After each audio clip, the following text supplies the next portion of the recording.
வந்து flat system சொல்கிறீங்க நீங்கள் வாங்கியிருக்கிறது நீங்கள் இருக்கிறது இல்லைங்களா? இப்போ அதில் வந்து பார்த்தீங்கன்னாங்கம்மா, மேக்ஸிமம் வந்து நாங்கள் ஒரு 40லேருந்து 50% மேலே அதில் வாஸ்து பார்க்க முடியாதுங்கம்மா. காரணம் என்னாங்கன்னா, அவங்களோட சௌகரியத்துக்காக தான் அவங்க கட்டுவாங்க. ஒரு மேஜரா ஏதாவது பார்ப்பாங்க. ஒரு கிச்சன பார்த்துட்டாங்க. ஒரு பெட்ரூம் வந்துட்டு நிறுதியில இருக்கா மாஸ்டர் பெட்ரூம் பார்த்துப்பாங்க. மத்த விஷயங்கள அவங்களால கொண்டு வர முடியாது. நிச்சயமா. படியோ, இல்ல ஒரு டாய்லெட்டோ, இதெல்லாம் அவங்க கொண்டு வர மாட்டாங்க. அவங்களுடைய பிளான் எப்படி இருக்கும்னு பார்த்தீங்கன்னா, இந்த இடத்துல டாய்லெட் பாத்ரூம் போட்டோம்னா, இதில இருக்கிற 10 ஃப்ளோருக்கும் எப்படி கொண்டு வர முடியும் பைப் லைன? எப்படி கொண்டு வந்தா நம்மளுக்கு அது எக்கனாமிக்கா இருக்கும். அது ஈஸியாவும் இருக்கும். அப்படிங்கிற மாரி தான் அவங்க ஒரு பிளானே போடுவாங்க.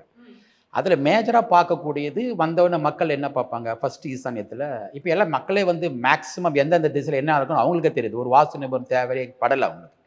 அப்ப அவங்களே போய் பார்க்கும்போது இது இருக்கு, இது இருக்கு. ஓகே.